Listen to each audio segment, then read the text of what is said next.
बिस्मिल्लाहिर्रहमानिर्रहीम, अस्सलाम वालेकुम। इस लेक्चर से हम जो मटेरियल डिस्कस करना स्टार्ट करने वाले हैं वो है सिंथेटिक पॉलीमर्स, या जिन्हें सिंपली पॉलीमर्स भी कहा जाता है। इस लेक्चर में हम समझेंगे कि पॉलीमर्स किस तरह के मटेरियल्स होते हैं, किस तरह के मटेरियल्स को पॉलीमर्स कहा जाता है, ये किस तरह से पॉलीमर्स को फैब्रिकेट किया जाता है, किस तरह से पॉलीमर्स को बनाया जाता है, इनका क्या स्ट्रक्चर होता है, क्या प्रॉपर्टीज़ होती हैं, ये सारी चीज़ें हम डिटेल में डिस्कस करेंगे। सिंथेटिक पॉलीमर्स या पॉलीमर्स को समझना इसलिए बहुत ज़्यादा ज़रूरी है क्योंकि डेंटिस्ट्री में बहुत सारे पॉलीमर बेस्ड मटेरियल यूज़ होते हैं। जैसा कि हमने जब इम्प्रेशन मटेरियल्स किया था तो हमने एक कैटेगरी पढ़ी थी इम्प्रेशन मटेरियल्स की, सिंथेटिक इलास्टोमर्स। तो सिंथेटिक इलास्टोमर्स क्या थे? वो पॉलीमर्स बेस्ड इम्प्रेशन मटेरियल्स थे।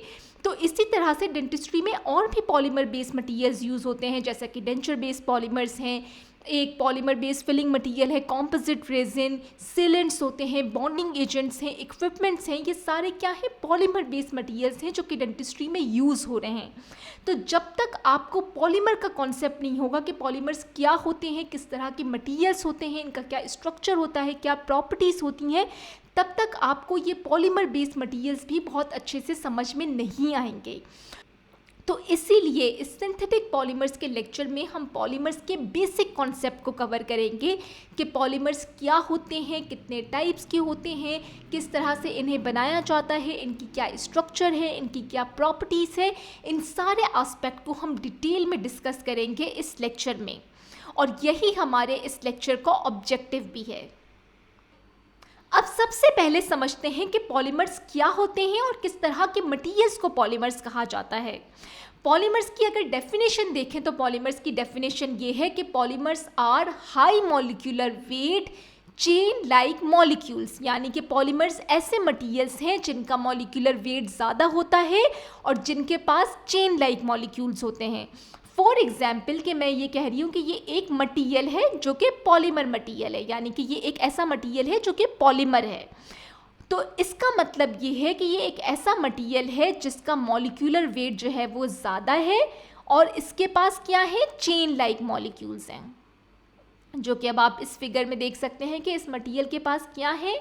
चेन लाइक मॉलिक्यूल्स हैं। इसलिए इस मटेरियल को पॉलीमर्स कहा जाता है, क्योंकि पॉलीमर्स की डेफिनेशन क्या है कि पॉलीमर एक ऐसा मटेरियल है जिसका हाई मॉलिक्यूलर वेट होता है और जिसके पास चेन लाइक मॉलिक्यूल्स होते हैं, जो कि आप इस फिगर में देख सकते हैं कि हम इस मटेरियल को कह रहे हैं कि ये एक पॉलीमर मटेरियल है जिसका क्या मतलब है कि इसका हाई मॉलिक्यूलर वेट है और इसके पास चेन लाइक मॉलिक्यूल्स हैं। तो ये जो पॉलीमर्स में चेन लाइक मॉलिक्यूल्स होते हैं, ये स्मॉल एटम्स और मॉलिक्यूल्स से मिलके ये चेन लाइक मॉलिक्यूल्स बनते हैं, लार्जर चेन लाइक मॉलिक्यूल्स बनते हैं, जिन्हें पॉलीमर्स कहा जाता है। तो ये जो स्मॉल एटम्स और मॉलिक्यूल्स हैं जिनसे मिलके ये पॉलीमर्स यानी कि ये चेन लाइक लार्ज मॉलिक्यूल्स बन रहे हैं, उन्हें कहा जाता है मोनोमर्स। यानी कि स्मॉल एटम्स और मॉलिक्यूल्स इस तरह से पहले सेपरेट प्रेजेंट होते हैं, आप देख सकते हैं कि ये सेपरेट प्रेजेंट होते हैं। जब ये स्मॉल एटम्स और मॉलिक्यूल्स आपस में ज्वाइन होते हैं तो फिर ये बनाते हैं इस तरह का पॉलीमर मटेरियल जिसका हाई मॉलिक्यूलर वेट होता है और चेन लाइक मॉलिक्यूल्स होते हैं।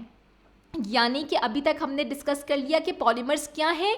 पॉलीमर्स ऐसे मटेरियल्स होते हैं जिनका हाई मॉलिक्यूलर वेट होता है और जिनके मॉलिक्यूल्स चेन लाइक होते हैं, और ये जो चेन लाइक मॉलिक्यूल्स होते हैं पॉलीमर्स के, ये स्मॉल एटम्स और मॉलिक्यूल्स से मिलकर बनते हैं जिन्हें मोनोमर्स कहा जाता है। और वो प्रोसेस जिसके थ्रू मोनोमर पॉलीमर में कन्वर्ट होता है उसे पॉलीमराइजेशन रिएक्शन कहते हैं। तो जैसा कि अब हमने डिस्कस कर लिया कि पॉलीमर क्या है, पॉलीमर एक ऐसा मटेरियल है जिसका हाई मॉलिक्यूलर वेट होता है और जिसके चेन लाइक मॉलिक्यूल्स होते हैं।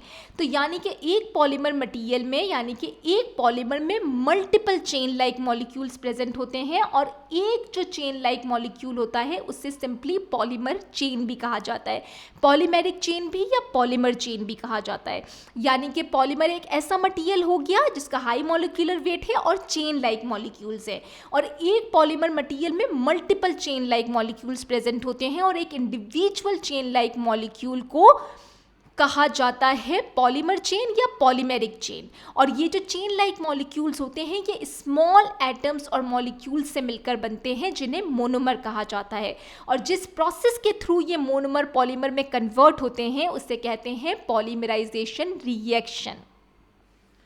अब यहाँ पे एक और बहुत बहुत इंपॉर्टेंट कॉन्सेप्ट आता है और वो ये है कि मोनोमर्स लिक्विड होते हैं या गैसेस होते हैं। यानी कि जब मोनोमर्स पॉलीमर्स में कन्वर्ट नहीं हुए हैं उससे पहले मोनोमर्स या तो लिक्विड होते हैं या गैसेस होते हैं। जब ये मोनोमर्स आपस में ज्वाइन होना शुरू होते हैं और पॉलीमर्स में कन्वर्ट होते हैं, यानी कि जब पॉलीमराइजेशन रिएक्शन स्टार्ट होता है और मोनोमर्स पॉलीमर्स में कन्वर्ट होना स्टार्ट होते हैं, तो फिर मोनोमर्स की विस्कोसिटी आहिस्ता आहिस्ता इंक्रीज होती है और पहले ये कन्वर्ट होते हैं विस्कस लिक्विड में एंड देन उसके बाद ये कन्वर्ट हो जाते हैं सॉलिड में। और सॉलिड में ये कन्वर्ट हो सकते हैं क्रिस्टलाइन सॉलिड में भी और अमॉर्फस सॉलिड में भी। क्रिस्टलाइन सॉलिड का जो कॉन्सेप्ट है, क्रिस्टलाइन अमॉर्फस सॉलिड का कॉन्सेप्ट, ये हम डेंटल वैक्सेस में भी कवर कर चुके हैं और जिप्सम प्रोडक्ट के पार्ट 2 लेक्चर में भी हम डिटेल में कवर कर चुके हैं, तो वहाँ जाके आप इसे रिवाइज कर सकते हैं। अभी हमने ये डिस्कस किया कि मोनोमर्स लिक्विड और गैसेस होती हैं यूजुअली। जब ये पॉलीमराइजेशन रिएक्शन स्टार्ट होता है और ये मोनोमर्स पॉलीमर्स में कन्वर्ट होना स्टार्ट होते हैं, तब इनकी विस्कोसिटी इंक्रीज होती है और ये पहले कन्वर्ट होते हैं विस्कस लिक्विड में और फिर उसके बाद ये कन्वर्ट होते हैं सॉलिड में। और सॉलिड में ये अमॉर्फस सॉलिड भी हो सकती हैं और क्रिस्टलाइन सॉलिड भी हो सकते हैं। और इनकी properties as a solid material vary कर सकती है कि ये हार्ड और रिजिड मटेरियल भी हो सकते हैं और सॉफ्ट, रबरी और फ्लेक्सिबल भी हो सकते हैं। डिपेंड करता है कि इनका केमिकल स्ट्रक्चर क्या है, केमिकल कॉम्पोजिशन क्या है, जो कि हम आगे जाके इस लेक्चर में डिस्कस करेंगे। आई होप कि यहाँ तक आपको पॉलीमर्स, मोनोमर्स और पॉलीमराइजेशन रिएक्शन का कॉन्सेप्ट क्लियर हो गया होगा। यहाँ पर आप देख सकते हैं कि कितने सारे पॉलीमर बेस्ड मटेरियल्स जो हैं वो डेंटिस्ट्री में यूज़ हो रहे हैं। डेंचर बेसिस होते हैं, लाइनर्स होते हैं, आर्टिफिशियल टीथ होते हैं जो कि पॉलीमर बेस्ड होते हैं, रेस्टोरेटिव मटेरियल जैसे कि रेजिन कॉम्पोजिट एक पॉलीमर बेस्ड फिलिंग मटेरियल्स है, सिलेंट्स हैं, इम्प्रेशन मटेरियल्स में हमने किया सिंथेटिक इलास्टोमर्स। सिंथेटिक इलास्टोमर्स क्या थे? वो सारे पॉलीमर बेस्ड इम्प्रेशन मटेरियल्स थे। इसी तरह से डेंटल इक्विपमेंट्स होते हैं जो कि पॉलीमर से बनाए जाते हैं, डेंटल सीमेंट्स हैं, विनियर्स हैं, बॉन्डिंग मटेरियल्स हैं जो कि पॉलीमर बेस होते हैं। इसीलिए पॉलीमर्स की बेसिक नॉलेज का होना बहुत ज़रूरी है, क्योंकि जब आपको पॉलीमर्स का कॉन्सेप्ट बहुत अच्छा होगा तो आपको पॉलीमर बेस्ड मटेरियल्स भी बहुत अच्छे से समझ में आएंगे। जैसा कि हमने डिस्कस किया कि पॉलीमराइजेशन रिएक्शन वो प्रोसेस होता है जिसके थ्रू मोनोमर कन्वर्ट होते हैं पॉलीमर्स में। यानी कि पॉलीमराइजेशन रिएक्शन के थ्रू मोनोमर्स जो हैं वो पॉलीमर्स में कन्वर्ट होते हैं और पॉलीमराइजेशन रिएक्शन की 2 टाइप्स होती हैं, यानी कि 2 तरीक़ों से मोनोमर्स पॉलीमर्स में कन्वर्ट हो सकते हैं। और पॉलीमराइजेशन रिएक्शन की 2 टाइप्स हैं, एडिशन पॉलीमराइजेशन रिएक्शन और condensation polymerization reaction. Addition polymerization reaction की फर्दर 3 टाइप्स है, free radical addition polymerization reaction, ionic addition polymerization reaction जिसमें एनायनिक और कैटायनिक दोनों आ जाते हैं, और तीसरी टाइप है एडिशन पॉलीमराइजेशन की ring opening addition polymerization reaction. इन तीनों टाइप्स को अभी हम आगे डिटेल में डिस्कस करेंगे। जब हम एडिशन पॉलीमराइजेशन रिएक्शन को डिस्कस कर रहे होंगे तो इन तीनों टाइप्स को हम वहाँ पे डिस्कस करेंगे। अभी हम इन तीनों टाइप्स को डिस्कस नहीं कर रहे क्योंकि हमने एडिशन पॉलीमराइजेशन रिएक्शन के बेसिक कॉन्सेप्ट्स को अभी तक कवर नहीं किया है, तो इसलिए तीनों टाइप्स भी हमें अभी समझ में नहीं आएंगी। तो जैसे जैसे हम एडिशन पॉलीमराइजेशन रिएक्शन को समझते जाएंगे हम इन तीनों टाइप्स को भी डिस्कस करते जाएंगे।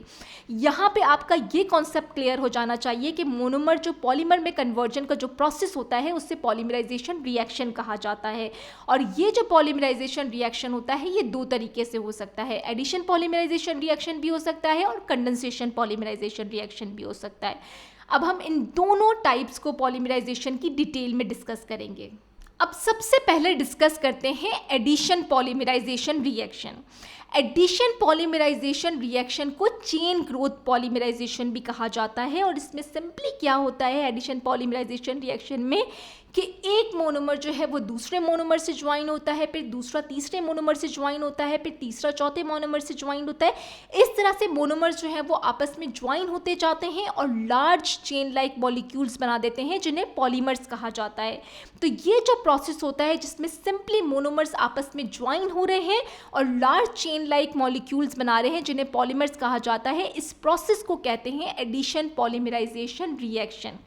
एडिशन पॉलीमराइजेशन रिएक्शन में कोई भी बाय प्रोडक्ट प्रोड्यूस नहीं होता और इस प्रोसेस के थ्रू जो पॉलीमर्स प्रोड्यूस होते हैं वो हाई मॉलिक्यूलर वेट जो है वो पॉलीमर्स होते हैं। एडिशन पॉलीमराइजेशन बहुत रैपिड होती है और एक्सोथर्मिक होती है और एडिशन पॉलीमराइजेशन रिएक्शन मेनली उन मोनोमर्स में होती है जिनके पास डबल बॉन्ड प्रेजेंट होता है, यानी कि carbon carbon double bond present होता है। अल्कीन टाइप के जो मोनोमर्स होते हैं उनमें ज़्यादातर ये एडिशन पॉलीमराइजेशन रिएक्शन देखने में आता है।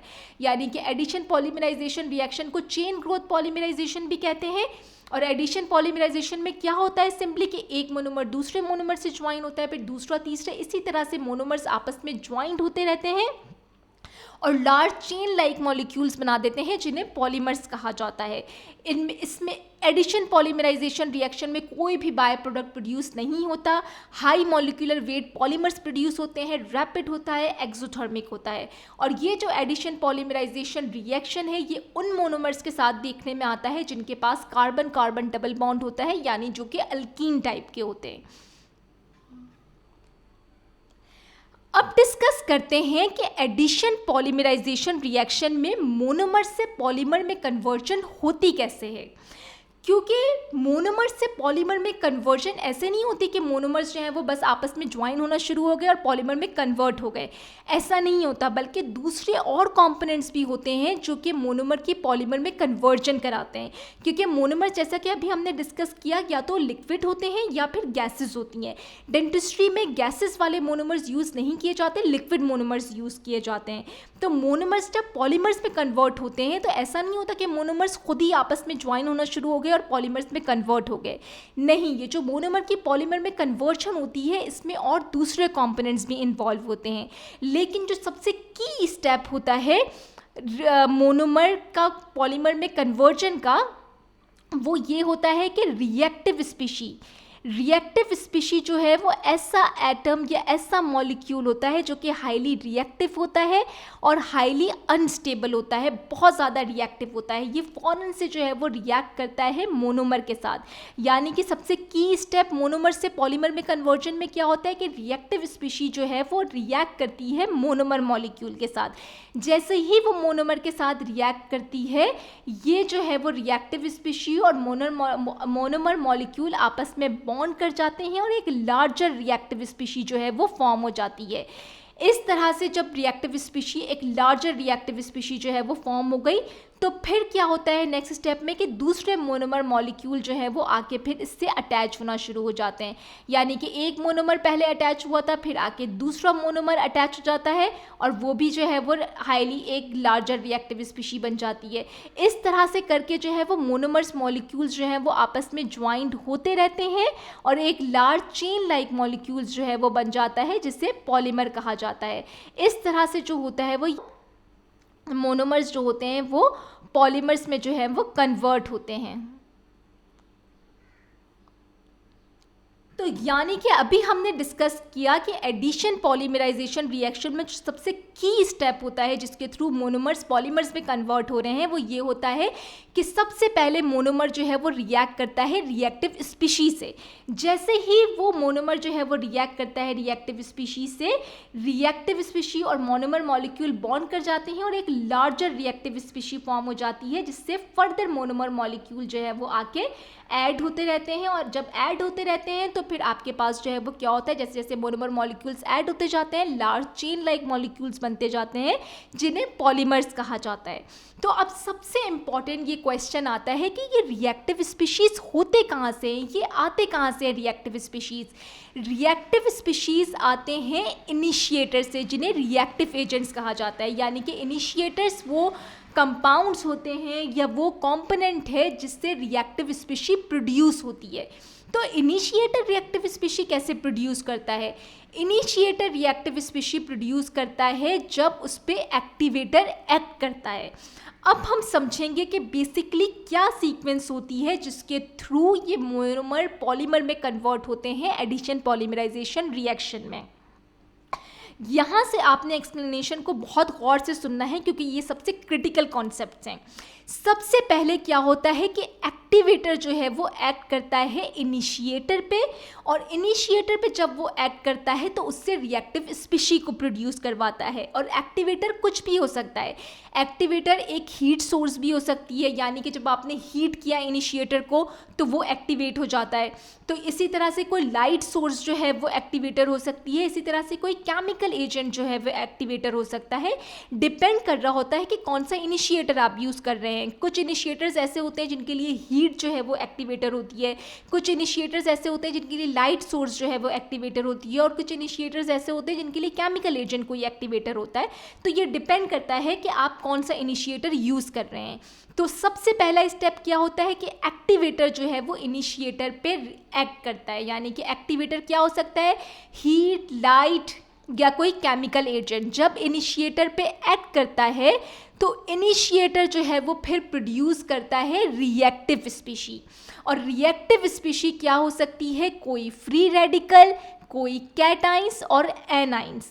इसी की बेसिस पे पॉलीमराइजेशन रिएक्शन की दो टाइप्स हैं। अगर इनिशिएटर प्रोड्यूस कर रहा है रिएक्टिव स्पीशी फ्री रेडिकल और फ्री रेडिकल के थ्रू पॉलीमराइजेशन रिएक्शन हो रहा है, तो ऐसे पॉलीमराइजेशन रिएक्शन को कहा जाता है free radical addition polymerization reaction. और अगर इनिशिएटर प्रोड्यूस कर रहा है कोई आइंस यानी कि कैटाइंस और एनाइंस जो है वो रिएक्टिव स्पीशी के तौर पे प्रोड्यूस कर रहे हैं, तो और उनके थ्रू पॉलीमराइजेशन रिएक्शन हो रही है, यानी कि मोनोमर्स पॉलीमर्स में कन्वर्ट हो रहे हैं, तो ऐसे प्रोसेस को कहा जाता है आयनिक पॉलीमराइजेशन रिएक्शन। यानी कि कौन सा रिएक्टिव स्पीशी प्रोड्यूस कर रहा है उसकी बेसिस पे ये दो पॉलीमराइजेशन रिएक्शन की टाइप होती हैं। अगर इनिशिएटर ने कोई आयन प्रोड्यूस किया यानी कि कैटाइंस और एनाइंस, कैटाइंस एनाइंस क्या होते हैं, चार्ज्ड आयन्स होते हैं। कैटाइंस आपका पॉजिटिवली चार्ज्ड आयन है और एनाइन जो है वो नेगेटिवली चार्ज्ड आयन है। तो ये जो आयन्स होते हैं, जब ये भी क्या होते हैं कि हाईली रिएक्टिव होते हैं, जब ये रिएक्टिव स्पीशी के तौर पे प्रोड्यूस होते हैं तो ये क्या करते हैं, मोनोमर के साथ रिएक्ट करते हैं और फिर जो है वो ये जो कैटाइंस और एनाइंस और मोनोमर का कॉम्प्लेक्स होता है ये लार्जर रिएक्टिव स्पीशी के तौर पे एक्ट करता है और फिर जो है वो दूसरे मोनोमर्स आके उसमें ऐड होते जाते हैं और large chain like molecules polymers जो हैं वो बन जाते हैं। लेकिन डेंटिस्ट्री में जो सबसे ज़्यादा पॉलीमराइजेशन रिएक्शन जो कि कॉमनली देखने में आता है वो है free radical addition polymerization reaction. तो free radical addition polymerization reaction में क्या होता है कि कोई भी एक्टिवेटर जो कि कोई हीट सोर्स भी हो सकती है, लाइट सोर्स भी हो सकती है और कोई केमिकल एजेंट भी हो सकता है, जो कि जब एक्ट करता है इनिशिएटर पे, तो free radical addition polymerization reaction में इनिशिएटर में ऐसे कंपाउंड यूज होते हैं जिनके पास कोई वीक बॉन्ड होता है। तो जैसे ही एक्टिवेटर और इनिशिएटर पे एक्ट करता है वो वीक बाउंड जो है वो ब्रेक हो जाता है और वो जो कंपाउंड होता है वो दो फ्री रेडिकल्स में जो है वो डिवाइड हो जाता है, या वो कंपाउंड दो फ्री रेडिकल्स जो है वो प्रोड्यूस कर देता है। जैसे कि आप इस फिगर में देख सकते हैं कि इस फिगर में ये शो हो रहा है कि डेंटिस्ट्री में जो मोस्ट कॉमनली इनिशिएटर यूज़ किया जाता है वो है बेंजोइल परऑक्साइड यानी कि परऑक्साइड इनिशिएटर, और एक्टिवेटर यूज़ किया जाता है एनएन डाइमिथाइल पी टोलिडीन। तो एनएन डाइमिथाइल पी टोलिडीन जब इस बेंजोइल परऑक्साइड इनिशिएटर पे एक्ट करता है तो ये बेसिकली करता क्या है कि इसके पास ये एक वीक बाउंड होता है, ये इस बाउंड को जो है वो ब्रेक कर देता है और मटीरियल क्या हो और ये कंपाउंड क्या हो जाता है, दो फ्री रेडिकल्स में डिवाइड हो जाता है, यानी कि दो फ्री रेडिकल्स जो हैं वो प्रोड्यूस हो जाते हैं। और फ्री रेडिकल्स क्या होते हैं, फ्री रेडिकल्स ऐसे मॉलिक्यूल्स होते हैं जिनके पास अनपेयर्ड इलेक्ट्रॉन होता है। तो केमिस्ट्री का ये रूल आपने ऑलरेडी पढ़ा हुआ है कि जब भी एटम्स और मॉलिक्यूल्स के पास कोई भी फ्री इलेक्ट्रॉन होता है यानी कि अनपेयर्ड इलेक्ट्रॉन होता है तो उसकी कोशिश ये होती है कि फ़ौरन से किसी के साथ रिएक्ट करे, बॉन्ड बनाए और अपने उस इलेक्ट्रॉन को पेयर्ड कर ले। तो इसीलिए फ्री रेडिकल्स भी जो है वो हाईली रिएक्टिव होते हैं, अनस्टेबल होते हैं और फ़ौरन से किसी के साथ रिएक्ट करना चाहते हैं। तो ये जो फ्री रेडिकल्स होते हैं फिर ये क्या करते हैं, ये रिएक्टिव स्पीशी के तौर पर एक्ट करते हैं और रिएक्ट कर जाते हैं मोनोमर के साथ, और जैसे ही ये मोनोमर के साथ एक्ट करते हैं ये क्या करते हैं, लार्जर रिएक्टिव स्पीशी बनाते हैं जिससे फर्दर मोनोमर मॉलिक्यूल्स जो हैं वो आके अटैच होते रहते हैं। इस तरह से free radical addition polymerization reaction के थ्रू मोनोमर्स पॉलीमर्स में कन्वर्ट हो जाते हैं। और डेंटिस्ट्री और डेंटल मटीरियल्स में सबसे ज़्यादा कॉमनली जो पॉलीमराइजेशन टाइप देखने में आती है वो यही देखने में आती है, free radical addition polymerization reaction. इसलिए जो मेके बुक है जिसे हम फॉलो कर रहे हैं उसमें भी free radical addition polymerization reaction को बहुत ज़्यादा एक्सप्लेन किया हुआ है। लेकिन आपने हमेशा याद रखना है कि जब भी एडिशन पॉलीमराइजेशन होती है सबसे पहला जो स्टेप होता है वो होता है एक्टिवेटर। और एक्टिवेटर क्या करता है, एक्ट करता है इनिशिएटर पे एक्ट करता है और प्रोड्यूस करवाता है रिएक्टिव स्पीशी। अगर रिएक्टिव स्पीशी जो प्रोड्यूस होती है वो फ्री रेडिकल है तो वो free radical addition polymerization reaction कहलाता है। और अगर कोई आयन से यानी कि कैटाइन से या एनाइन से तो ये आयनिक पॉलीमराइजेशन रिएक्शन कहलाता है। कोई सा भी रिएक्टिव स्पीशी प्रोड्यूस हो, ये रिएक्टिव स्पीशी क्या करता है, मोनोमर के साथ रिएक्ट करता है। और मोनोमर के साथ रिएक्ट करता है तो लार्जर रिएक्टिव स्पीशी बनती है। फर्दर जो है वो मोनोमर्स मॉलिक्यूल्स आके ऐड होते हैं और large chain like molecules polymers जो हैं वो फॉर्म होते हैं। आई होप कि यहाँ तक आपको ये समझ में आ गया होगा कि एडिशन पॉलीमराइजेशन रिएक्शन में किस तरह से मोनोमर्स मॉलिक्यूल्स जो हैं वो आपस में ज्वाइन होना स्टार्ट होते हैं। और यहाँ पे ये जो सेटिंग रिएक्शंस हैं, ये इक्वेशंस हैं, ये शो कर रही हैं कि किस तरह से मोनोमर की कन्वर्जन होती है पॉलीमर में एडिशन पॉलीमराइजेशन रिएक्शन के थ्रू।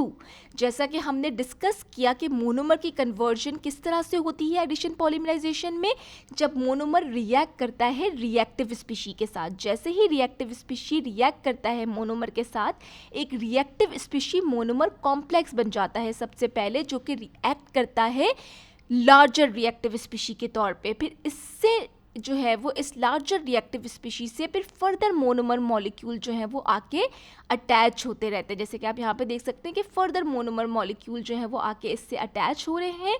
और जैसे जैसे एक मोनोमर, दो मोनोमर, तीसरा, चौथा मोनोमर मॉलिक्यूल्स आके अटैच होते रहते हैं, large chain like molecules polymers जो है वो फॉर्म हो जाते हैं। और ये रिएक्टिव स्पीशी, जैसा कि हमने प्रीवियसली भी डिस्कस कर लिया कि कोई फ्री रेडिकल भी हो सकता है, कोई एनाइन भी हो सकता है और कोई कैटाइन भी हो सकता है। लेकिन डेंटिस्ट्री में जो मटीरियल्स यूज़ होते हैं उनमें मोस्ट कॉमनली फ्री रेडिकल्स जो हैं वो यूज़ किए जाते हैं एज अ रिएक्टिव स्पीशी। यहाँ पे और डिटेल में एक्सप्लेन किया हुआ है कि रिएक्टिव स्पीशीज़ क्या होते हैं, इनिशिएटर्स क्या होते हैं, एक्टिवेटर्स क्या होते हैं और किस तरह से मोनोमर्स इनके थ्रू ज्वाइन होते हैं। इसे और डिटेल में एक्सप्लेन किया हुआ है जो कि हम ऑलरेडी प्रीवियसली कवर कर चुके हैं। डेंटिस्ट्री में जो कि मोस्ट कॉमनली यूज इनिशिएटर है वो है बेंजोइल पेरोक्साइड और मोस्ट कॉमनली यूज जो एक्टिवेटर है वो है DD डाइमिथाइल पी टोलुडीन। हम जब आगे जाके पॉलीमर बेस्ड मटेरियल्स करना स्टार्ट करेंगे तो फिर आप देखेंगे कि मटेरियल्स में मोस्ट कॉमनली जो इनिशिएटर यूज़ हुआ होता है वो है बेंजोइल पेरोक्साइड और जो मोस्ट कॉमनली एक्टिवेटर यूज़ हुआ होता है वो है NN डाइमिथाइल पी टोलुडीन।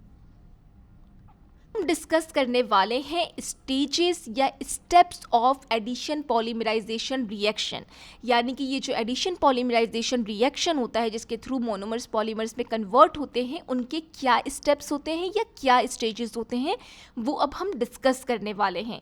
क्योंकि free radical addition polymerization most commonly dental materials में देखने में आता है तो इन स्टेप्स को हम उनके पर्सपेक्टिव से कवर कर रहे हैं, वरना अदरवाइज चाहे कोई सा भी एडिशन पॉलीमराइजेशन रिएक्शन हो उसके यही 4 स्टेप्स होते हैं जो कि अभी हम कवर करने वाले हैं: एक्टिवेशन, इनिशिएशन, प्रोपेगेशन और टर्मिनेशन।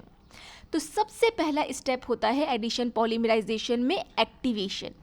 एक्टिवेशन के स्टेप्स में क्या होता है कि एक्टिवेटर, चाहे वो कोई हीट सोर्स हो, कोई लाइट सोर्स हो या कोई केमिकल एक्टिवेटर हो, वो एक्ट करता है इनिशिएटर पे और उसको डीकम्पोज कर देता है और उससे रिएक्टिव स्पीशी को प्रोड्यूस करवाता है। जैसा कि आप इस इमेज में देख सकते हैं कि इसमें क्या शो हो रहा है, ये एक कंपाउंड शो हो रहा है जिस पे जब एक्टिवेटर एक्ट करता है तो इसके पास एक वीक बाउंड होता है। ये वीक बाउंड जो है वो ब्रेक हो जाता है और ये प्रोड्यूस कर देता है या ब्रेक डाउन हो जाता है 2 फ्री रेडिकल्स में। जैसा कि हमने डिस्कस किया था कि फ्री रेडिकल्स पॉलीमराइजेशन में क्या होता है कि जब एक्टिवेटर इनिशिएटर पे एक्ट करता है तो उसका एक वीक बाउंड जो है वो ब्रेक हो जाता है और वो जो कंपाउंड होता है, वो इनिशिएटर होता है, वो 2 फ्री रेडिकल्स जो है वो प्रोड्यूस कर देता है, जैसे कि आप यहाँ पे देख सकते हैं।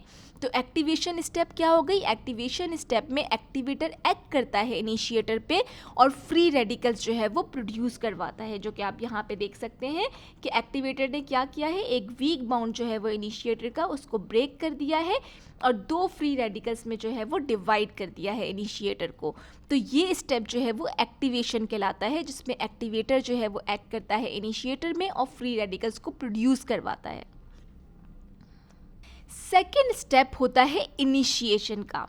इनिशिएशन के स्टेप में ये होता है कि फ्री रेडिकल जो कि एक्टिवेशन के स्टेप में प्रोड्यूस होता है, वो रिएक्ट करता है मोनोमर के साथ, क्योंकि हम ऑलरेडी डिस्कस कर चुके हैं कि ये फ्री रेडिकल्स क्या होते हैं, रिएक्टिव स्पीशीज़ होते हैं, हाईली रिएक्टिव होते हैं, अनस्टेबल होते हैं, ये फ़ौरन से रिएक्ट करते हैं मोनोमर के साथ।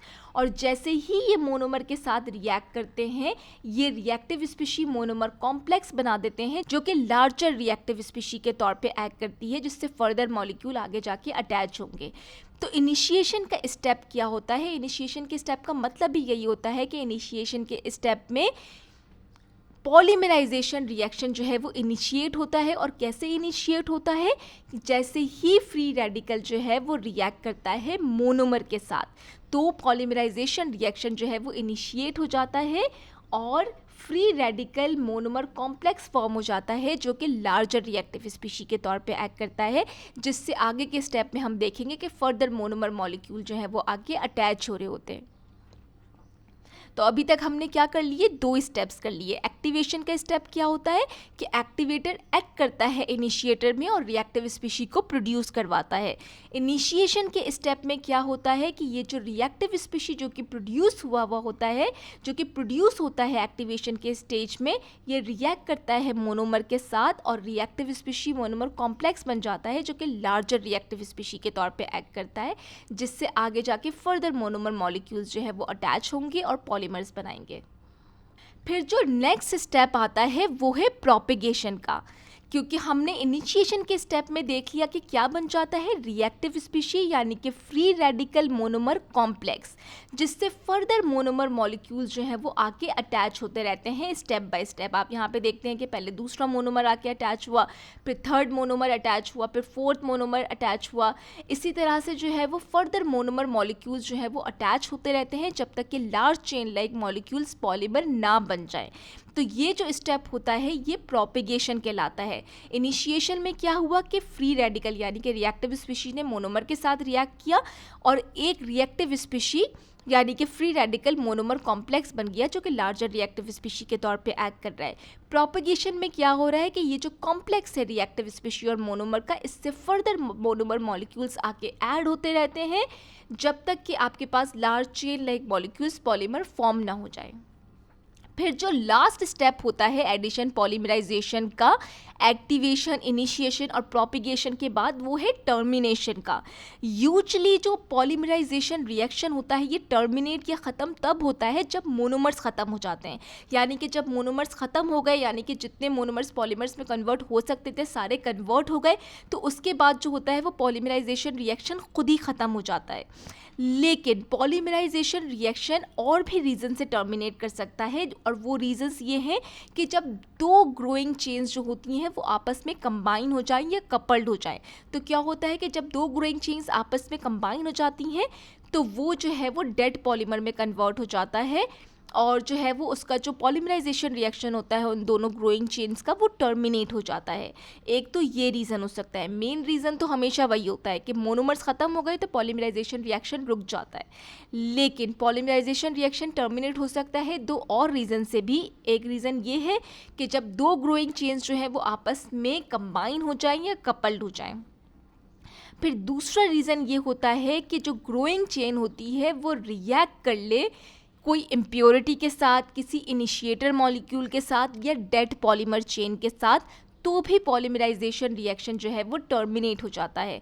और जैसे ही पॉलीमराइजेशन रिएक्शन टर्मिनेट हो जाता है, पॉलीमर जो है वो कन्वर्ट हो जाता है नॉन रिएक्टिव डेड पॉलीमर में, यानी कि एक ऐसा पॉलीमर जिससे फर्दर मोनोमर मॉलिक्यूल जो है वो आके अटैच नहीं हो सकते। तो इस तरह से इन स्टेप्स के थ्रू मोनोमर पॉलीमर्स में कन्वर्ट होते हैं एडिशन पॉलीमराइजेशन रिएक्शन में, इन एक्टिवेशन, इनिशिएशन, प्रोपिगेशन और टर्मिनेशन। अब यहाँ पे हम पढ़ते हैं जो कि हमने एडिशन पॉलीमराइजेशन की 3 टाइप्स डिस्कस की थी कि एडिशन पॉलीमराइजेशन 3 तरह के होते हैं। Free radical addition polymerization reaction, ionic addition polymerization reaction जिसमें कैटायनिक एनायनिक दोनों आ जाते हैं, और फिर ring opening polymerization reaction. Ring opening polymerization reaction में सिंपली क्या होता है कि ऐसे मोनोमर यूज़ किए जाते हैं जिनका साइक्लिक स्ट्रक्चर होता है। आप यहाँ पे देख सकते हैं कि कैसे मोनोमर इन्होंने यूज़ किए हुए हैं जिनका साइक्लिक स्ट्रक्चर होता है। इस एग्जाम्पल में आप देख सकते हैं कि कैसे मोनोमर यूज़ किए हुए हैं जिनका साइक्लिक स्ट्रक्चर होता है। और जब ये मोनोमर्स पॉलीमर में कन्वर्ट होते हैं तो इनका जो ये साइक्लिक, जो ये रिंग स्ट्रक्चर है, ये ब्रेक हो जाता है और ये लीनियर, इस तरह से जो है वो लीनियर पॉलीमर्स में जो है वो कन्वर्ट हो जाते हैं। यानी कि ये पहले इस तरह से होते हैं, यानी कि रिंग लाइक स्ट्रक्चर होता है इनका, लेकिन जब ये पॉलीमर में कन्वर्ट होते हैं तो ये रिंग लाइक स्ट्रक्चर जो है वो इनका ओपन हो जाता है। तो ये जो रिंग ओपनिंग पॉलीमराइजेशन होता है, जब हम इसकी प्रॉपर्टीज़ करेंगे तो वहाँ पे आपको पता चलेगा कि ये रिंग ओपनिंग पॉलीमराइजेशन का क्या एडवांटेज होता है। अभी आपका ये कॉन्सेप्ट क्लियर होना चाहिए कि रिंग ओपनिंग पॉलीमराइजेशन में क्या होता है। सिंपली कि रिंग ओपनिंग पॉलीमराइजेशन में ऐसे मोनोमर्स यूज़ किए जाते हैं जिनका साइक्लिक या रिंग स्ट्रक्चर होता है, और जब ये मोनोमर्स पॉलीमर्स में कन्वर्ट होते हैं तो ये साइक्लिक और रिंग स्ट्रक्चर ब्रेक हो जाता है और ये इस तरह से लीनियर पॉलीमर्स में कन्वर्ट हो जाते हैं। आई होप कि आपका ये कॉन्सेप्ट यहाँ पे क्लियर हो गया होगा। अब हम यहाँ पे कुछ टर्म्स डिस्कस करने वाले हैं, और सबसे पहली टर्म है मॉलिक्यूलर वेट के पॉलीमर्स का मॉलिक्यूलर वेट कैसे पता चलता है। इसके मॉलिक्यूलर वेट के कॉन्सेप्ट को क्लियर करने से पहले यहाँ पे एक कॉन्सेप्ट का क्लियर होना बहुत ज़रूरी है कि जब भी मोनोमर्स पॉलीमर्स में कन्वर्ट हो रहे होते हैं तो ऐसा नहीं होता कि जो है वो अभी एक्टिवेशन हो रही है सबकी, अभी जो है वो इनिशिएशन हो रही है, अब प्रोपिगेशन हो रही है या टर्मिनेशन हो रही है। हमने क्या डिस्कस किया था कि पॉलीमर कैसा मटेरियल होता है कि जिसका हाई मॉलिक्यूलर वेट होता है और उसके पास मल्टीपल जो है वो चेन लाइक मॉलिक्यूल्स होते हैं, जैसे कि जो अभी हमने प्रीवियसली इसका कॉन्सेप्ट डिस्कस करते हुए क्लियर किया था। ठीक है, हम ये पॉलीमराइज चेन जो है वो इस तरह से शो कर देते हैं स्ट्रेट लाइन के तौर पे। ठीक है, कि एक पॉलीमर मटेरियल क्या होता है, हाई मॉलिक्यूलर वेट होता है और जिसके चेन लाइक मॉलिक्यूल्स होते हैं। ठीक है, ये चेन लाइक मॉलिक्यूल्स जो हैं, तो क्या होता है कि जब भी मोनोमर पॉलीमर में कन्वर्ट हो रहा होता है तो मल्टीपल चेन लाइक मॉलिक्यूल्स यानी कि मल्टीपल पॉलीमेरिक चेन्स जो है वो फॉर्म हो रही होती हैं मटेरियल की, जैसा कि आप इस मटेरियल में देख सकते हैं कि मल्टीपल पॉलीमेरिक चेन्स बन रही होती हैं। तो एक ही टाइम पे क्या होता है कि मटेरियल में एक्टिवेशन भी हो रही है, इनिशिएशन भी हो रही है, प्रोपिगेशन भी हो रही है और टर्मिनेशन भी हो रही है। इसी की वजह से मटेरियल में मल्टीपल पॉलीमेरिक चेन बन रही होती हैं डिफरेंट साइजेस की, कोई बड़ी होती हैं, कोई छोटी होती हैं, किसी का मीडियम साइज़ होता है, इंटरमीडिएट साइज़ होता है। इस तरह से मल्टीपल पॉलीमेरिक चेन जो है वो फॉर्म हो रही होती हैं। तो इसीलिए जो पॉलीमर्स होते हैं इनका प्रिसाइज मॉलिक्यूलर वेट जो है वो आइडेंटिफाई नहीं किया जा सकता, क्योंकि एक पॉलीमर जो मटेरियल होता है उसमें मल्टीपल पॉलीमेरिक चेन्स होती हैं डिफरेंट साइज की, तो इसलिए इसका प्रिसाइज मॉलिक्यूलर वेट नहीं बताया जाता। पॉलीमर्स की जब भी मॉलिक्यूलर वेट की बात की जाती है तो एवरेज मॉलिक्यूलर वेट की बात की जाती है, क्योंकि जो पॉलीमर जो मटेरियल होता है उसमें मल्टीपल पॉलीमेरिक चेन प्रेजेंट होती हैं और हर चेन का जो है वो डिफरेंट साइज होता है, किसी का स्मॉल साइज होता है, किसी का मीडियम होता है, किसी का लार्ज साइज होता है।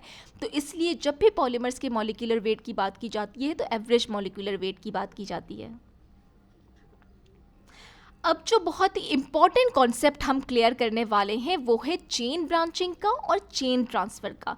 चेन ब्रांचिंग और चेन ट्रांसफ़र को समझने से पहले यहाँ पे इस कॉन्सेप्ट का क्लियर करना बहुत ज़रूरी है कि जब भी पॉलीमराइजेशन रिएक्शन के थ्रू पॉलीमर्स फॉर्म हो रहे होते हैं तो वो हमेशा लीनियर पॉलीमर्स होते हैं। लीनियर पॉलीमर्स होने का मतलब ये नहीं है कि वो इस तरह से करके स्ट्रेट लाइन में इसी तरह से स्ट्रेट प्रोड्यूस हो रहे होते हैं। लीनियर पॉलीमर्स प्रोड्यूस होने का मतलब ये है कि वो हमेशा लीनियर होते हैं, स्ट्रेट लाइन में होते हैं। उनकी डायरेक्शन चाहे कुछ भी हो सकती है, इस तरह से भी हो सकते हैं, इस तरह से भी हो सकते हैं, इस तरह से भी हो सकते हैं, इस तरह से भी हो सकते हैं, लेकिन वो लीनियर होते हैं। इस तरह से ब्रांच्ड पॉलीमर्स नहीं प्रोड्यूस होते हैं। यानी कि जब भी पॉलीमराइजेशन रिएक्शन के थ्रू पॉलीमर्स बनते हैं वो हमेशा लीनियर बनते हैं। और पॉलीमर्स में ब्रांचिंग यानी कि इस तरह का ब्रांच स्ट्रक्चर या ब्रांच्ड पॉलीमर प्रोड्यूस होता है चेन ट्रांसफ़र के प्रोसेस के थ्रू। अब हम इस चेन ट्रांसफ़र के प्रोसेस को समझते हैं कि चेन ट्रांसफ़र के प्रोसेस के थ्रू किस तरह से ब्रांच्ड पॉलीमर जो है वो फॉर्म होता है। होता ये है चेन ट्रांसफ़र के प्रोसेस में कि डेड पॉलीमर, एक ऐसा पॉलीमर जिसका पॉलीमराइजेशन रिएक्शन जो है वो टर्मिनेट हो गया है, कंप्लीट हो गया है, उस डेड पॉलीमर के साथ ये होता है कि कोई ग्रोइंग पॉलीमर चेन, जैसे कि आप यहाँ पे देख सकते हैं कि ये ग्रोइंग पॉलीमर चेन शो हो रही है। होता ये है कि ये जो ग्रोइंग पॉलीमर चेन होती है ये अपनी एक्टिव साइड इस डेड पॉलीमर को जो है वो ट्रांसफ़र कर देती है, और वो जो ग्रोइंग पॉलीमर चेन होती है वो खुद डेड पॉलीमर में कन्वर्ट हो जाती है। और ये जो न्यू रिएक्टिव या एक्टिव साइड इस डेड पॉलीमर को मिली होती है, यहाँ से दोबारा से पॉलीमराइजेशन रिएक्शन स्टार्ट हो जाता है और मोनोमर्स आके ऐड होना शुरू हो जाते हैं, और इस तरह से पॉलीमेरिक चेन जो है वो फॉर्म हो जाती है, और इस तरह से ब्रांच्ड पॉलीमर जो है वो फॉर्म होते हैं। अब आप देख सकते हैं कि ये पॉलीमर क्या हो गया है, अब ये ब्रांच्ड हो गया है। तो इस तरह से जो है वो चेन ब्रांचिंग या ब्रांच्ड पॉलीमर्स जो है वो फॉर्म होते हैं इस चेन ट्रांसफ़र के प्रोसेस के थ्रू। अब जो एक बहुत ही इम्पॉर्टेंट कॉन्सेप्ट आता है वो है क्रॉस लिंकिंग का। जैसा कि हमने डिस्कस किया कि मोनोमर्स जब पॉलीमर्स में ऐड हो रहे होते हैं तो दूसरे कंपोनेंट्स भी ऐड किए जाते हैं, लाइक इनिशिएटर्स होते हैं, एक्टिवेटर्स होते हैं, और इनिशिएटर्स फिर रिएक्टिव स्पीशी प्रोड्यूस करते हैं। तो इसी के साथ जो होता है वो क्रॉस लिंकिंग एजेंट भी जो है वो हमेशा ऐड किए जाते हैं। क्रॉस लिंकिंग एजेंट का काम ये होता है, ये क्रॉस लिंक करते हैं पॉलीमराइजिंग मोनोमर्स को या पॉलीमर्स चेन को। यानी कि जब मोनोमर पॉलीमर में कन्वर्ट हो रहे हैं और पॉलीमेरिक चेन्स बन रही हैं, तो ये क्रॉस लिंकिंग एजेंट जो होते हैं वो क्या होते हैं कि अगर क्रॉस लिंकिंग एजेंट है, जैसे कि आप देख सकते हैं क्रॉस लिंकिंग एजेंट है, तो ये दो पॉलीमर्स चेन को जो है वो आपस में क्रॉस लिंक कर देता है इस तरह से। तो ये फंक्शन होता है बेसिकली क्रॉस लिंकिंग एजेंट का, कि क्रॉस लिंकिंग एजेंट क्या करता है, क्रॉस लिंक कर देता है पॉलीमराइजिंग मोनोमर को या पॉलीमराइजिंग चेन को। और एडिशन पॉलीमराइजेशन रिएक्शन में जो क्रॉस लिंकिंग एजेंट यूज़ होते हैं वो यूजली डाई फंक्शनल एल्कीन्स होते हैं, यानी कि ऐसे कंपाउंड्स होते हैं जिनके पास दो कार्बन कार्बन डबल बॉन्ड्स होते हैं, या सिंपली दो जो है वो उनके पास डबल बॉन्ड्स होते हैं। ठीक है, क्योंकि ये जो क्रॉस लिंकिंग एजेंट्स होते हैं इनके पास दो डबल बॉन्ड्स होते हैं, और दोनों डबल बॉन्ड्स के अंदर ये एबिलिटी होती है कि वो दोनों डबल बॉन्ड सेपरेटली जो है वो दो पॉलीमर्स चेन के साथ जो है वो पॉलीमराइज हो जाते हैं, और इस तरह से वो क्रॉस लिंक कर देते हैं दो पॉलीमर्स चेन को। अब हम इसे इमेज के थ्रू भी समझते हैं, लेकिन यहाँ पे आप अपना एक कॉन्सेप्ट क्लियर कर ले कि क्रॉस लिंकिंग एजेंट्स भी जो है वो इनकॉर्पोरेट किए जाते हैं पॉलीमराइजेशन रिएक्शन के दौरान, और इनका काम ये होता है कि ये दो पॉलीमर्स चेन को जो है वो आपस में क्रॉस लिंक करवाते हैं। और एडिशन पॉलीमराइजेशन में जो क्रॉस लिंकिंग एजेंट यूज़ होते हैं वो डाई फंक्शनल एल्कीन्स होते हैं, यानी कि ऐसे कंपाउंड्स होते हैं जिनके पास दो डबल बॉन्ड्स होते हैं, और दोनों डबल बॉन्ड्स के अंदर ये एबिलिटी होती है कि वो सेपरेटली दो सेपरेट जो है वो पॉलीमर्स चेन के साथ जो है वो क्रॉस लिंक कर सकते हैं पॉलीमराइज होकर।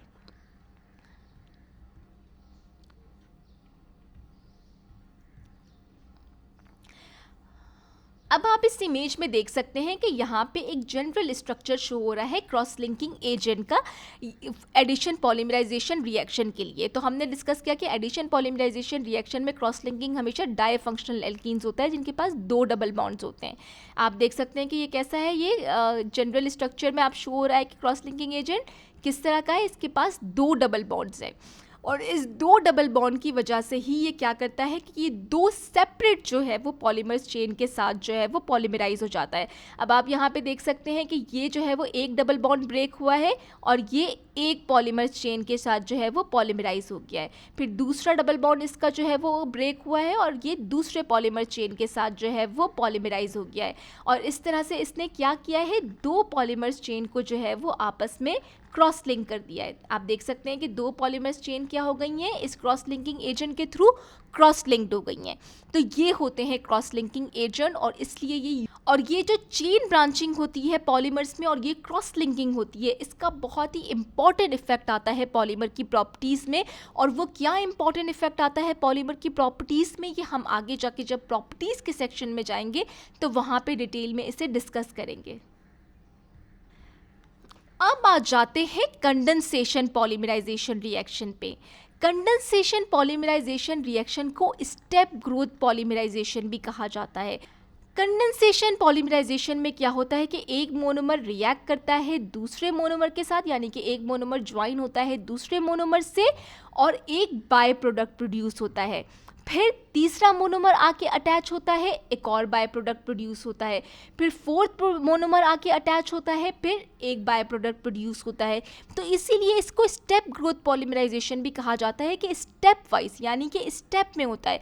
एक मोनोमर से दूसरा मोनोमर अटैच हुआ, फिर एक बाय प्रोडक्ट रिलीज हुआ, फिर तीसरा मोनोमर आके अटैच हुआ अगले स्टेप में, फिर एक बाय प्रोडक्ट रिलीज हुआ, फिर नेक्स्ट स्टेप में एक और मोनोमर आके अटैच हुआ और एक जो है वो बाय प्रोडक्ट रिलीज हुआ। तो इसीलिए इसको स्टेप ग्रोथ पॉलीमराइजेशन कहा जाता है।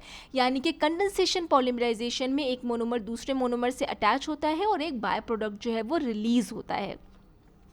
अब यहाँ पे एक बहुत ही इम्पॉर्टेंट कॉन्सेप्ट आता है कंडेंसेशन पॉलीमराइजेशन में, जो कि आपको समझना है और जो कि स्टूडेंट्स कंफ्यूज रहते हैं कि कंडेंसेशन पॉलीमराइजेशन रिएक्शन में कोई इनिशिएटर नहीं होता, ना ही कि इनिशिएशन, एक्टिवेशन, प्रोपिगेशन वाले स्टेप्स होते हैं।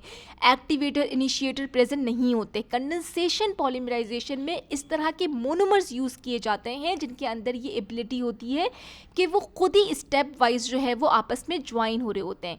जैसे कि आप देख सकते हैं कि एक मोनोमर दूसरे मोनोमर से ज्वाइन हुआ, एक बाय प्रोडक्ट रिलीज हुआ, फिर तीसरा मोनोमर आके अटैच होता है, फिर एक बाय प्रोडक्ट रिलीज होता है। तो इस तरह से कंडेंसेशन पॉलीमराइजेशन रिएक्शन जो है वो प्रोसीड करता है।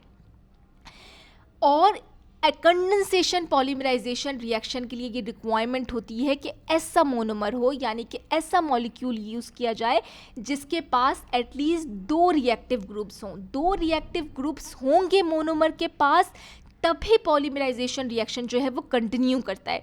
अब खुद ही आप क्लियर करें ना, अब खुद ही आप ये कॉन्सेप्ट देखेंगे 2 रिएक्टिव ग्रुप का होना क्यों ज़रूरी है। कि फॉर एग्जांपल कि ये एक मोनोमर है, इसके पास 2 रिएक्टिव ग्रुप हैं। तो एक रिएक्टिव ग्रुप जो है वो क्या होता है कि वो रिएक्ट करता है इस मोनोमर के साथ, और एक रिएक्टिव ग्रुप जो है वो इसका ओपन रहता है दूसरे जो है वो मोनोमर के साथ ज्वाइन होने के लिए। यानी कि एक रिएक्टिव ग्रुप ने एक मोनोमर के साथ किया, दूसरा रिएक्टिव ग्रुप जो है वो फिर दूसरे मोनोमर के साथ ज्वाइन होने के लिए रेडी रहता है। तो इसीलिए ऐसे मोनोमर्स ही कंडेंसेशन पॉलीमराइजेशन कर सकते हैं जिनके पास 2 रिएक्टिव ग्रुप होते हैं। 2 रिएक्टिव ग्रुप का होना मेन रिक्वायरमेंट है कंडेंसेशन पॉलीमराइजेशन के लिए। यानी कि ऐसे मॉलिक्यूल या ऐसे मोनोमर जिनके पास 2 रिएक्टिव ग्रुप होते हैं वही कंडेंसेशन पॉलीमराइजेशन कर सकते हैं, ताकि क्योंकि उनके अंदर ये एबिलिटी होती है कि जो पॉलीमराइजेशन रिएक्शन का प्रोसेस है वो उसे कंटिन्यू कर सकते हैं।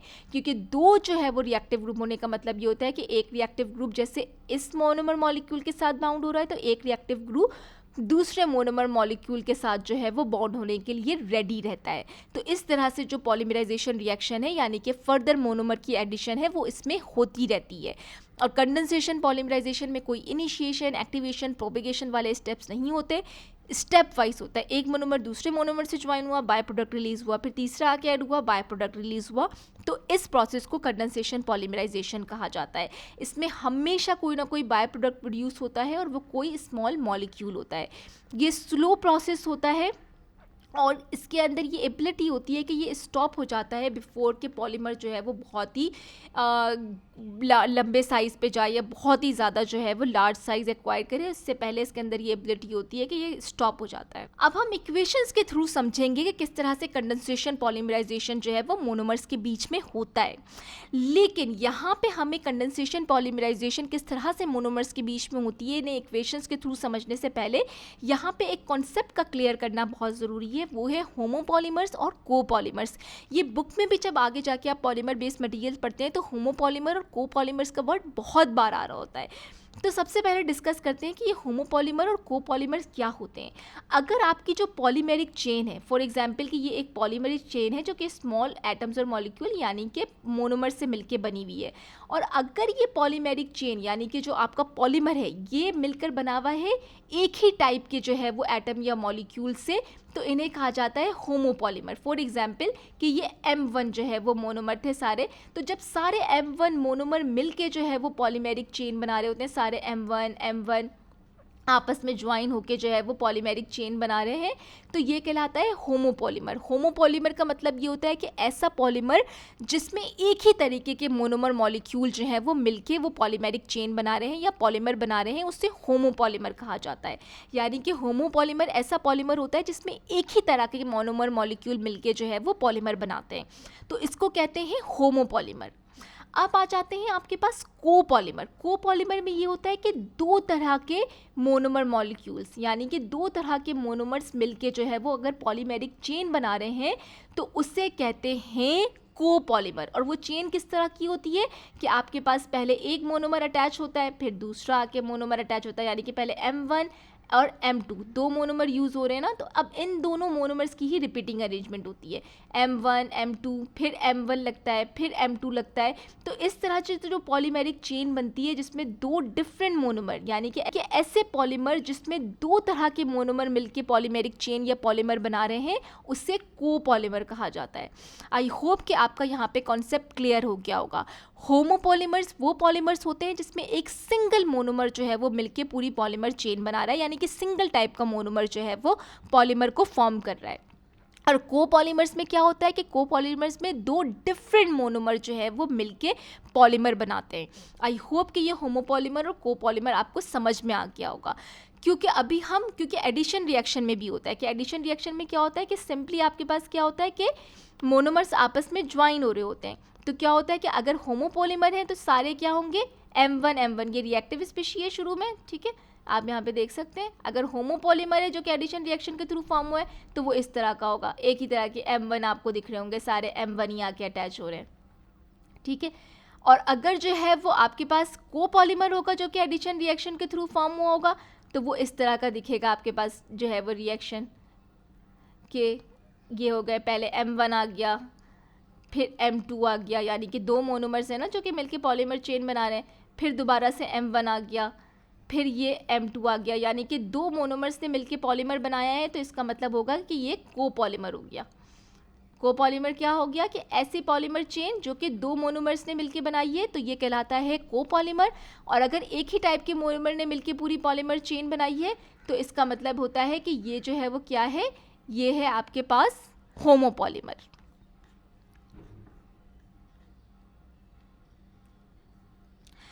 अब देखते हैं कि कंडेंसेशन पॉलीमराइजेशन में होमोपॉलीमर और कोपॉलीमर कैसे बनते हैं, क्योंकि बुक में आपके पास जो स्टूडेंट्स कंफ्यूज होते हैं वो यही किया हुआ है कि एडिशन रिएक्शन में तो उन्होंने एक जनरलाइज बताया हुआ है, लेकिन कंडेंसेशन पॉलीमराइजेशन क्योंकि डिफरेंट तरह का प्रोसेस है तो वो उन्होंने होमोपॉलीमर और कोपॉलीमर दोनों के लिए अलग से बताया हुआ है। तो इसलिए स्टूडेंट्स कन्फ्यूज हो जाते हैं कि ये क्या शो हो रहा है, मतलब ये क्या है। तो इसलिए मैंने इसका कॉन्सेप्ट आपको अलग से एक्सप्लेन कर दिया है, दोनों रिएक्शंस भी मैं आपको सेपरेटली एक्सप्लेन करने वाली हूँ। तो कंडेंसेशन पॉलीमराइजेशन रिएक्शन के थ्रू होमोपॉलीमर्स कैसे फॉर्म होते हैं, यानी कि सिंगल मोनोमर ही जो है वो पॉलीमर चेन बना रहे होते हैं, वो कंडेंसेशन पॉलीमराइजेशन रिएक्शन में किस तरह से होता है। अब आप देख सकते हैं कि होमोपॉलीमर यानी कि एक ही तरह के मोनोमर जो है वो आपस में ज्वाइन हो रहे हैं। अब इसमें आप एक चीज़ नोट करेंगे कि किस चीज़ पे एम्फेसाइज किया हुआ है। आप देखेंगे ये मोनोमर का मॉलिक्यूल शो हो रहा है और ये X और Y रिप्रेजेंट कर रहे हैं रिएक्टिव ग्रुप को, क्योंकि हमने क्या डिस्कस किया था कि रिक्वायरमेंट होती है कंडेंसेशन पॉलीमराइजेशन की कि ये कंडेंसेशन पॉलीमराइजेशन सिर्फ उन मोनोमर्स में हो सकता है जिनके पास दो रिएक्टिव ग्रुप होते हैं। तो आप देख सकते हैं कि ये जो M1 मोनोमर है इसके पास क्या है, दो रिएक्टिव ग्रुप हैं, एक Y रिएक्टिव ग्रुप है और एक X रिएक्टिव ग्रुप है। अब आप यहाँ पे देख सकते हैं कि ये जो कंडेंसेशन पॉलीमराइजेशन है वो क्या हो रही है, सेम ही मोनोमर मॉलिक्यूल के बीच में हो रही है। तो अब आप देख सकते हैं कि यहाँ पे क्या हुआ है, फर्स्ट स्टेप में दो मोनोमर मॉलिक्यूल आपस में ज्वाइन हुए हैं और इस तरह से दो मोनोमर मॉलिक्यूल्स यहाँ पे ज्वाइन हो गए हैं और एक बाय प्रोडक्ट जो है वो प्रोड्यूस हो गया है। फिर नेक्स्ट स्टेप में क्या होता है कि इस मोनोमर मॉलिक्यूल, दो मोनोमर मॉलिक्यूल जो कि आपस में ज्वाइन हो गए हैं, इससे आके फिर तीसरा मोनोमर मॉलिक्यूल जो है वो ज्वाइन होता है। इस तरह से जो है वो कंडेंसेशन पॉलीमराइजेशन में ये मोनोमर मॉलिक्यूल ज्वाइन होते जाते हैं और हर स्टेप पे आप देख सकते हैं कि एक बाय प्रोडक्ट रिलीज होती है और इस तरह से जो है वो आपके पास कंडेंसेशन पॉलीमराइजेशन रिएक्शन के थ्रू मोनोमर्स ज्वाइन हो जाते हैं।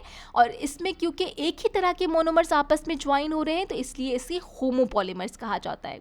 अब समझते हैं कि कंडेंसेशन पॉलीमराइजेशन कोपॉलीमर्स के लिए कैसे होती है, यानी कि दो डिफरेंट मोनोमर्स जो हैं वो कैसे ज्वाइन होते हैं कंडेंसेशन पॉलीमराइजेशन रिएक्शन के थ्रू। तो कंडेंसेशन पॉलीमराइजेशन रिएक्शन के थ्रू दो सेपरेट मोनोमर्स किस तरह से ज्वाइन होते हैं। अब आप यहाँ पे देख सकते हैं कि एक M1 एक जो है वो मोनोमर है और एक M2 मोनोमर है। ये दोनों जो हैं वो आपस में रिएक्ट करेंगे और पॉलीमर चेन जो है वो बनाएंगे। अब आपने यहाँ पे फिर एक चीज़ पे एम्फेसाइज करना है। अब आप देख सकते हैं कि दोनों जो मोनोमर है दोनों के पास क्या है, दो रिएक्टिव ग्रुप है। आप देख सकते हैं कि M1 के पास 2 X रिएक्टिव ग्रुप है और M2 के पास 2 Y रिएक्टिव ग्रुप हैं, क्योंकि ये रिक्वायरमेंट है कंडेंसेशन पॉलीमराइजेशन की कि मोनोमर्स के पास 2 रिएक्टिव ग्रुप होने चाहिए। ठीक है, तो जैसे ही ये दोनों मोनोमर मॉलिक्यूल आपस में जो है वो रिएक्ट करते हैं, एक बाय प्रोडक्ट प्रोड्यूस होता है और ये दोनों मोनोमर मॉलिक्यूल जो है वो आपस में ज्वाइन हो जाते हैं। फिर तीसरा आके जो है वो ऐड होता है, सिक्वेंशियल एडअप होता है इसमें। ठीक है, कि M1 M2 ज्वाइन हुआ, फिर आके M1 ज्वाइन होगा। फिर नेक्स्ट स्टेप में आप देखेंगे कि M1 M2 M1 हो गया, फिर इसके बाद M2 ज्वाइन होगा और हर स्टेप पे जो है वो बाय प्रोडक्ट रिलीज हो रहा होता है। तो इस तरह से कंडेंसेशन पॉलीमराइजेशन रिएक्शन के थ्रू कोपॉलीमर्स जो है वो फॉर्म होते हैं। आई होप कि यहाँ पे आपको कंडेंसेशन पॉलीमराइजेशन का रिएक्शन का कॉन्सेप्ट क्लियर हो गया होगा। और कंडेंसेशन पॉलीमराइजेशन में चेन ब्रांचिंग और क्रॉस लिंकिंग की जाती है ट्राई फंक्शनल मोनोमर को ऐड करके, यानी कि ऐसे मोनोमर्स को ऐड करके जिनके पास जो है वो 3 जो है वो बॉन्ड्स बनाने की एबिलिटी होती है। तो इस तरह से ये क्या होता है कि ये जो मोनोमर होते हैं ये 3 जो है वो पॉलीमेरिक चेन को एक टाइम पे जो है वो क्रॉस लिंक कर देते हैं और ब्रांच स्ट्रक्चर जो है वो प्रोड्यूस करते हैं। तो यानी कि कंडेंसेशन पॉलीमराइजेशन रिएक्शन के थ्रू जो पॉलीमर्स फॉर्म होते हैं उनमें क्रॉस लिंकिंग और चेन ब्रांचिंग करने के लिए ट्राई फंक्शनल मोनोमर्स ऐड किए जाते हैं और वो मोनोमर्स जो हैं वो इस तरह से 3 जो हैं वो चेन्स को at a time cross link भी करवाते हैं और ब्रांच भी करवाते हैं। आई होप कि यहाँ पे आपको कंडेंसेशन पॉलीमराइजेशन और एडिशन पॉलीमराइजेशन के सारे बेसिक कॉन्सेप्ट्स जो हैं वो क्लियर हो गए होंगे। नेक्स्ट लेक्चर में हम कवर करेंगे कि जो पॉलीमर्स होते हैं उनमें ड्यूरिंग पॉलीमराइजेशन क्या फिजिकल चेंजेस प्रोड्यूस होती हैं, उनका क्या स्ट्रक्चर होता है और क्या प्रॉपर्टीज़ होती हैं। ये वाले एस्पेक्ट हम नेक्स्ट लेक्चर में डिस्कस करेंगे।